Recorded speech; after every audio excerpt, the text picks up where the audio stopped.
राम राम दोस्तों और मेरी माताएं बहनें, आप सभी का स्वागत है बाबा नीम करौली जी की शरण में। आप सभी का स्वागत है मैया रानी के दरबार में। आदि पराशक्ति मैया रानी, माता रानी आपके सभी कष्ट दूर करें। आप सभी के लिए बाबा नीम करौली जी और सभी देवों की शरण में अर्जी लगाता हूँ। मेरे सर्वप्रथम पूज्य गणेश भगवान जी, मेरे श्री राम प्रभु, मेरी सीता मैया, मेरे हनुमान बजरंग बली, मेरे शिव शंकर महादेव, मेरी आदि पराशक्ति मानव दुर्गा, मेरे बाबा नीम करौली जी, हे मेरे प्रभु, आपका बेटा सतेंद्र आपकी शरण में अर्जी लगाता है। जो भी मेरा भाई मेरी माताएं बहनें आपकी ये महिमा सुनते हैं, उनके सभी कष्ट दूर करो, तुरंत हरो मेरे भगवान। उनके घर में सदैव खुशहाली हो, कभी कोई कष्ट उनके परिवार पर ना आए, यही मेरी प्रार्थना, यही मेरी अर्जी। जय जय श्री राम।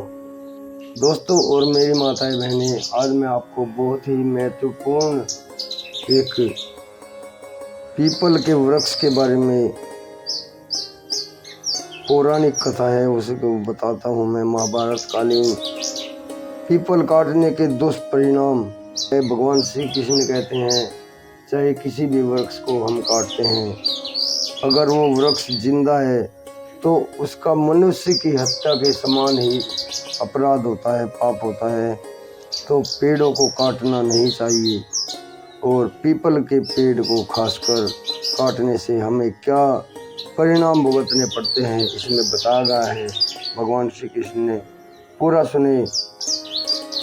भीष्म पितामह ने बाणों की सैया पर जो कष्ट भोगे, कृष्ण भगवान ने उन्हें ये कौन सा किस अपराध की सजा बताया। पेड़ों को काटना नहीं चाहिए। पेड़ों को काटने का अपराध भी मनुष्य की हत्या के समान ही होता है। पेड़ हमें जीवन प्रदान करते हैं। आज जितनी भी प्रदूषण व पर्यावरण समस्या पूरे विश्व में है, उन सभी का हमें फल भोगना पड़ेगा। हमें पेड़ काटने की जगह वृक्ष लगाने चाहिए, जिससे कि पर्यावरण प्रदूषण में हमारी सहायता हो सके, हमें सहायता मिल सके। हमें जितना भी संभव हो वृक्ष लगाने चाहिए। पेड़ हमारे प्राणवायु प्रदान करते हैं, ऊर्जा देते हैं। महाभारत की एक कथा के अनुसार भीष्म पितामह ने अपनी मृत्यु के अंतिम क्षण सरसैया पर लेटकर बिताए थे।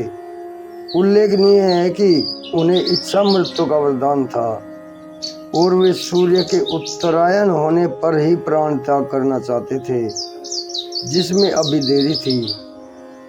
उतने दिनों तक वे रणभूमि में ही सैया पर लेटे रहे। एक दिन उनसे मिलने के लिए भगवान श्री कृष्ण आए। भीष्म पितामह ने विनय भाव से उनसे पूछा कि हे प्रभु, मैंने तो पूरा जीवन सनातन मर्यादाओं का पालन करते हुए धर्माचरण से व्यतीत किया है, लेकिन मुझे यह कष्ट क्यों भोगना पड़ रहा है कि मैं इस सरसैया पर कष्ट पूर्वक लेटा हुआ हूँ। भगवान श्री कृष्ण ने कहा, हे पितामह, आपने एक समय पीपल के एक पत्ते को अपने बाण की नोक से बींध दिया था, जिसके फलस्वरूप आपको यह संताप भोगना पड़ रहा है। पीपल के पेड़ को बींधने मात्र से इतनी बड़ी सजा भीष्म पितामह को भोगनी पड़ी, तो वृक्ष को काटने की सजा क्या हो सकती है, यह आप अंदाजा लगा सकते हैं। पेड़ों की सेवा करने और उनका पालन करने से परमात्मा प्रसन्न होते हैं और इनकी दुआएं हमें मिलती हैं। इनको कष्ट पहुंचाने व काटने से ऐसी बद्दुआएं मिलती हैं कि मनुष्य का जीवन नरक समान बन जाता है। हमें इन पेड़ पौधों से वे जड़ी बूटियां प्राप्त होती हैं जो जीवनदायिनी होती हैं। अब यह दुखद स्थिति है कि जंगल तो नाम मात्र के लिए ही रह गए हैं। पहाड़ों तक पर लोग वृक्षों व पौधों को उजाड़ रहे हैं। अज्ञान के अभाव में हम जड़ी बूटी की ओर औषधि गुणों वाले पौधों की पहचान नहीं कर पाते और उन्हें नष्ट कर देते हैं। हमारे ऋषि मुनियों के आश्रमों की भूमि में ऐसे विलक्षण पेड़ पौधे होते थे, जो कि तत्क्षण प्रभाव करने वाले औषधीय गुणों वाले होते थे। आज की एजुकेशन इस तरह का ज्ञान नहीं देती। साथ ही यह भी बता देना चाहता हूँ कि विदेशों में वैज्ञानिकों ने इस ज्ञान को पकड़ लिया है। अब हमारी इन जड़ी बूटियों का उपयोग वे कर रहे हैं, वह दिन दूर नहीं इन्हें अपने पेटेंट भी कर लेंगे। हमें समय आते जाग जाना चाहिए। जो हमारी आयुर्वेद की धरोहर है उसे दूसरे देश प्रयोग कर रहे हैं। अतः सभी से हाथ जोड़कर प्रार्थना है, पेड़ काटे नहीं, पेड़ों को नुकसान ना पहुंचाए, पेड़ लगाएं, जीवनदायिनी प्राणवायु को बढ़ाएं। जय जय श्री राम, जय बाबा नीम करोली महाराज। दोस्तों और मेरी माताएं बहनें, आपको कैसा लगा आज का ये लेख, आज की ये कहानी? जय श्री राम, जय बाबा नीम करोली महाराज की।